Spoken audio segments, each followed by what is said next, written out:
Hi, Alison Marsden here from Gardening by Design.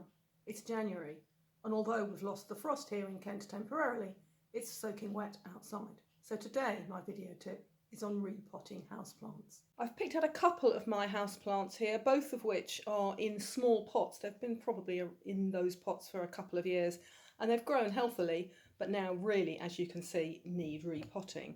So the one I'm going to focus on today and repot is this one. You can see it's spread out the sides over the edge of this very small plastic pot, which is completely rigid with roots. I doubt there's much compost left in, and in fact the roots are coming out the bottom, and that's a very common sign that although it's still green, this plant really needs repotting.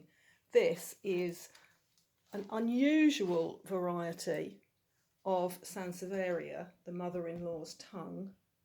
And it has smaller leaves. You can still see the stripiness, which is typical, but they're not flat. They're sort of triangular shaped and quite succulent. And it's rather a nice plant. This one's lost its shape, so I could split it, take it out of the pot and have a look.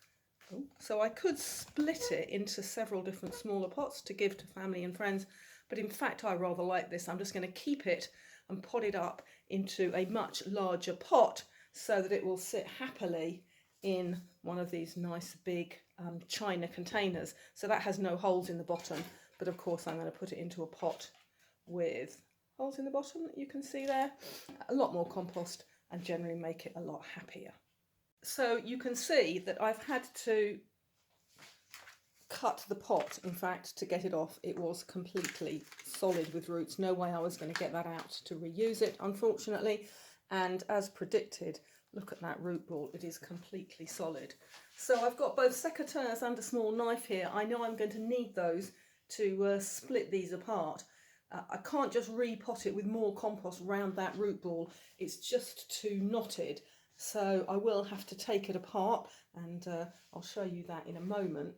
But if I turn this round, you can see that each of these new stems, there's a new shoot coming here, has roots attached to it. So although this looks like one solid plant, it is in fact almost a cluster of lots of different plants with roots attached. So I will be able to split it out and repot them. I'll put them all into one pot, but they will be spread out with compost around each one. The first thing I've done is simply cut it in half using this small gardening knife, which looks pretty brutal, but you can see that even this small, this is a single leaf, you can see that there are some quite good roots on the bottom of there. So that will certainly grow. I can cut this into very small pieces as long as there's roots and shoots, and it will be fine, although it does look, I agree, pretty brutal. So let me just reach over. I'm going to cut through, you can cut through the stems and cut through the root ball, split it apart. There we are. Oh golly, look at that. So there's really good roots on there. That's another separate little bit with its own root growing. And that is about the size that I want. I'll strip some of that old root off. And that is exactly the size of plant that I want to break it into 3 or 4 bits, spread them out and put them back into that bigger pot. I've ended up with 5 little clumps of this Sanseveria with varying amounts of root, and I'm just going to now pot them up.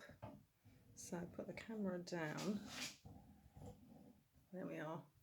Oh, there we are. So I'll try here. Now I'm going to use this pot that I have here. It's a larger pot than before. It's got big holes in the bottom. Drainage is obviously very important for houseplants, just like plants out in the garden. And so before I just start putting the compost in, which of course will fall straight through the holes, I'll cut a piece of newspaper just about the size of the bottom. It's just a double sheet of any old newspaper. So line the bottom, which will, being paper of course, it will rot eventually, but in the short term it'll stop the compost just falling straight through into the pot cover below, but it will let the water through, so it won't get waterlogged. So I'm going to load in some compost. You can use multi-purpose compost. You don't need anything special. Multi-purpose peat free. is absolutely good for houseplants. I'm using a shredded coir here. It's different from compost in that it is simply shredded. You can see it's quite sort of thin and dusty almost. It's the shredded outside of coconut, so it's a sort of waste product from that industry. And I use it because it doesn't continue to decompose like compost does, and you don't get any of those little tiny flies, sciarid flies, fungus gnats that you sometimes have around houseplants. The downside of it is because it doesn't decompose, it doesn't release any nutrients. So every time I water with a dilute plant food, and that keeps my houseplants happy. So I've levelled it up to the depth of these larger root balls, and like planting anything, they want to be just below the level of the pot. So I sit one in. I don't know how much of that you can see on the video. Sit one in, and I'm just going to take a handful of this compost, fill round, push it in with my hands, keep going with all 5, and then water them in afterwards to settle them down. And here we are, done. So there's my pot. You can see that they're all nicely nestled in there. Now, given how much bigger that pot is than the original one, it really doesn't look empty, does it? So, oh boy, was it pot bound. But those will be absolutely fine. Sanseveria is an almost indestructible plant, great as a house plant. So I'm just going to settle it in by watering with a jug. I'm pouring quite a lot of water. It'll drain through, so if that'll settle, it'll soak, it'll absorb as much water as it wants, and the residue will drain through the bottom. Excuse me. And the last thing I'm going to do is take some of these are expanded clay granules. They make an absolute racket, but they're little balls of varying sizes of expanded clay. They're very light, so they look like marbles, but they're very light. And they will just cover the top. You could use grit or gravel. I just happen to rather like using these, so I'll put a layer of those on the top, just keeps the compost down. And I've put a layer also, move the camera around, into the bottom of this pot cover. I'm going to put them on. Again, you could use gravel, and that's just a layer so that when the water drains out the bottom of the plant pot, it sits on the, there we are, it sits on there, and there's space for the water to go. It can drain out and leave the base of the plant pot to there's a root sticking out there. There we are, get that downwards. So the water will drain out into the bottom of the plant pot, and it won't sit in water and become waterlogged. So I just need to cover the compost with the granules, and then we're done.